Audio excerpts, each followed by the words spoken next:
The new Alan Wake 2 was nominated for Game of the Year this year, and while you don't have to play the first Alan Wake in order to enjoy the second Alan Wake, I already had purchased Alan Wake 1, the original, on Steam for like $2 on like some Steam sale, one of the perks of being a PC gamer, and it's only a 10 or 11 hour game, so I figured I'd give it a quick playthrough and see, is it worth playing in 2023? And boy, was I happy I did. I usually stay away from scary games. Why, you ask? If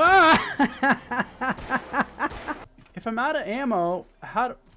Oh, what the... Even though this game is 14 years old, it still managed to jump scare the hell out of me multiple times. I have my whole playthrough on my Second Clips channel if you want to check that out. I'll leave a link in the description. And even though I don't love horror games, I can say this game absolutely warrants a playthrough, even today in 2023. Sure, the graphics are a little bit dated now, but you can tell that at one point these were top-of-the-line graphics. The game takes place in the Pacific Northwest, and they have all these really awesome drone helicopter shots that just show off the beauty of the game. It makes me really excited to see what they did with the graphics for Alan Wake 2. This is one of those games that absolutely tries to have a high presentation value. The gameplay also holds up incredibly well, and I think that's mostly because this is a horror game, and in horror games, the controls can be a little bit clunky because half the fun's just trying to figure out how to control your character to get away from things. Like those original Resident Evil games and those tank controls. I would say the controls are more like a less polished GTA game on PlayStation 2 or something, like a Vice City. So while the game does feel a little bit clunky at times, it never feels unplayable. Another very approachable thing about this game is that it's episodic.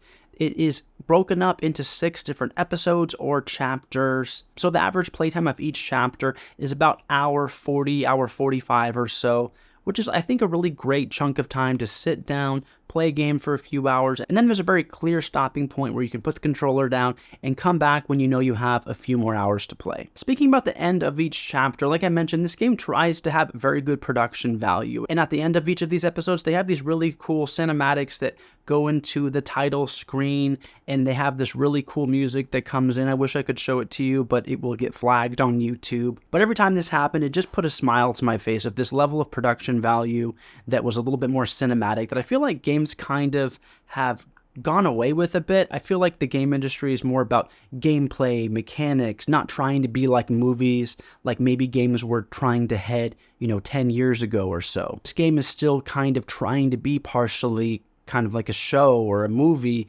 and a video game all at once. And for some people, I feel like that might be a turnoff, but for me, I really liked it. I loved when the game industry was trying to be a little bit more cinematic, and while I also love games like Elden Ring that are just so like gameplay focused, I think there's room and space for games that are like this as well, that kind of focus more on story and production value. I'm also a huge fan of the story of this game, and I really don't want to get into it too much because it's one of those stories that almost anything about it is spoilers, because the fun and about the game is just figuring out what's going on, what's happening. I will say though, the whole premise and the whole kind of angle of the game is that it is trying to be somewhat of a Stephen King novel in a video game. Your main character is a writer, and it's super heavily based off Stephen King and that kind of style of writing. The writing can seem a little bit too convenient and coincidental at times, but the game also seems like it's self-aware enough that it knows what it's doing. It's not just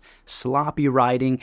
It's trying to give you a particular experience, and it's aware of that, and if you're along for the ride, you're going to have a good time. And they do a good enough job at just giving you little drips of information to keep you engaged and wanting to know what happens next, to keep you just wanting to play the next chapter. There are these collectible pages that you can find that are hidden around the game that give you a little bit more context for other characters and what's happening when your character's not around. Sometimes when you get audio logs or things like this, you're tempted to just ignore them, but I was excited almost every single time to go and get another little piece of the story that kind of gave me a bigger picture of what's happening. A really fair comparison for the original Alan Wake is like a CW show, like Smallville or Arrow, like one of the good ones back in the day, where they're like a little bit low budget, a little bit campy, but they had a lot of heart. They had good characters, good writing. Sometimes the performances were, hit or miss. Things can seem a little melodramatic here or there, but you can see there's a lot of heart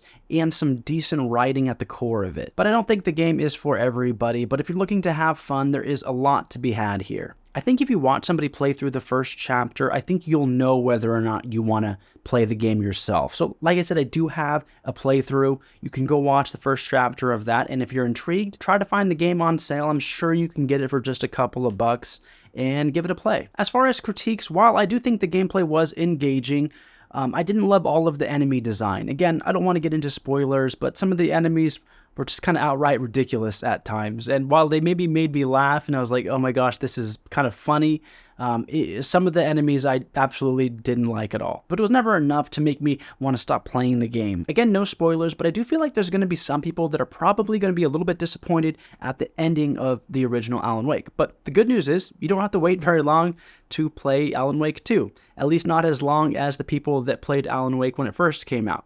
You can go right now and purchase Alan Wake 2 and see where the story picks up, which is what I'm going to do after I play a game or two that's set during the day, because yeah, there's only so much of this horror game stuff that I can take. I needed a happy game. I needed a game that takes place during the day, a game that I'm not running for my life from demons. And this game seemed to check all those boxes. Nice blue sky, no demons in sight. So we're playing Firewatch. Let's get started. If I were to give this game some type of a score, I would say it's like an 8 out of 10. I had a lot of fun playing it. It's not perfect. It's not everything that I want in a video game, but it doesn't overstay its welcome. It's only about 10, 11 hours to play through, and for people that like narrative games, that maybe dabble in horror games, I think this game is just going to be right up your alley. It really makes me want to find and play more games like it. And remember, if you don't want to play it, but you want to watch somebody play through it, you can go over on my Clips channel and watch me play through the game in its entirety. And yeah, that's it, guys. Thanks for watching, and until next time, I'll see you guys later.